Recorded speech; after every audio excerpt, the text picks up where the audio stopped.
नर्मदे हर। ऐसा कहा जाता है कि पूरी परिक्रमा में माँ नर्मदा हर बार आपके साथ रहती है। आपको बार बार अनुभूति होती है कि मैया आपके साथ है।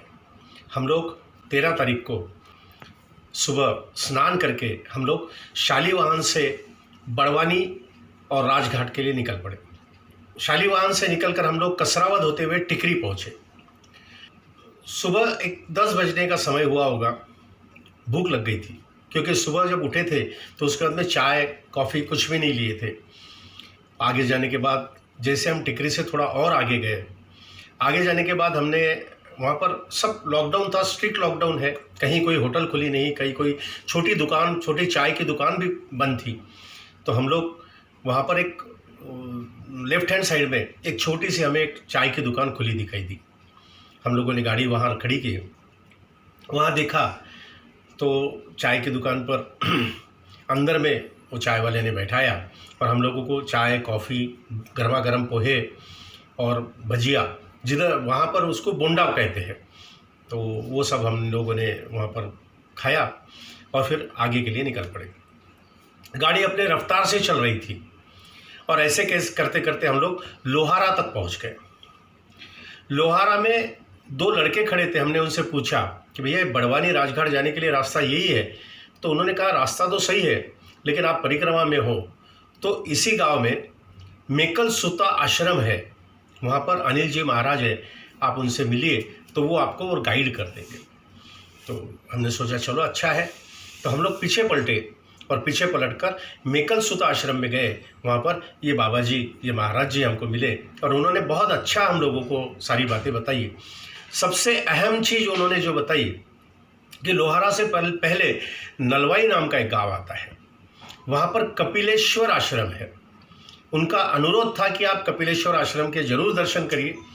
हमने वहाँ दर्शन किए, बहुत अच्छा लगा। महाराज ने हमें जो बताया कपिलेश्वर आश्रम के लिए तो कई रोचक बातें हमें बताई कि सबसे पहली चीज़ तो ये है कि यहाँ पर कपिल मुनि की जन्मस्थली है और इसके अलावा उन्होंने ये बताया कि वो इस जगह पे नर्मदा जी का और कपिला नदी का दोनों का संगम है।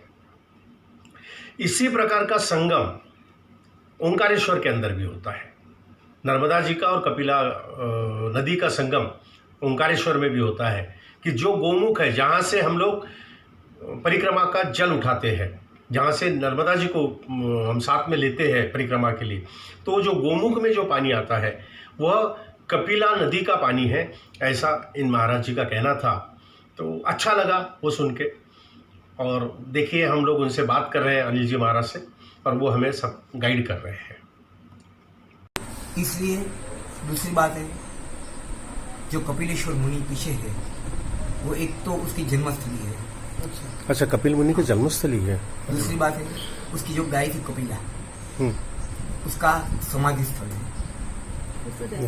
और नंबर 3, जो भी ऋषि मुनि आज हम भी है कि हम कभी किसी के साथ अनबनाव हो जाता है, बातचीत हो जाती है, लड़ाई झगड़ा हो जाता है, बाद में हमको भी प्रायश्चित होता है कि भाई गलत हो गया, गुस्से में आ गए, क्षणिक गुस्से में आ गए, बोल दिया, तो इसने भी जब श्राप दे दिया, बाद में उसको भी पछतावा हुआ। तो यहाँ पे उसने प्रायश्चित किया है, कपिल मुनि ने यहाँ प्रायश्चित किया है। और एक कपिला, उसकी जो गाय है, कपिला गाय है, उसके नाम पे नदी है। अच्छा, उसका संगम भी है। अच्छा, कपिला और मैया का मैया का। अच्छा, दूसरा एक कपिला का संगम होता है जब हम जहाँ से परिक्रमा उठाते हैं, जो गोमुख से जो हम पानी उठाते हैं, बिल्कुल वो गोमुख में नर्मदा नहीं आ रही है, गोमुख में जो आ रही है वो कपिला है। ममलेश्वर में। अच्छा, जहाँ से हम परिक्रमा उठा रहे हैं, गोमुख में जो पानी आ रहा है जी जी, वो कपिला है। कपिला है, बिल्कुल सही है। आज ओंकारेश्वर तीर्थ है, वो 3 पुरी है, शिवपुरी, ब्रह्मपुरी और विष्णुपुरी। ओंकारेश्वर का मंदिर है वो पूरा शिवपुरी है। गजानन आश्रम है, गजानन आश्रम है, ममलेश्वर है, वो पूरी ब्रह्मपुरी है। और इस साइड ओंकारेश्वर डैम है, वो विष्णुपुरी है। अच्छा अच्छा, वो तीनों को बीच में नर्मदा निकलती है और बीच में से ब्रह्मपुरी और विष्णुपुरी दोनों के बीच में आ रही है। अच्छा, उसका दर्शन डायरेक्ट आपको ममलेश्वर में जो गोमुख घाट में होता है। लेकिन कभी भी आप सैटेलाइट से देखोगे तो त्रिशूल लेके त्रिशूल, अच्छा, गंगा बीच में से जा रही है, नर्मदा बीच में से जा रही है, हाँ, बीच में ये जा रही है कपिला, कपिला, और तीनों का देखोगे तो आप त्रिशूल बन रहा है।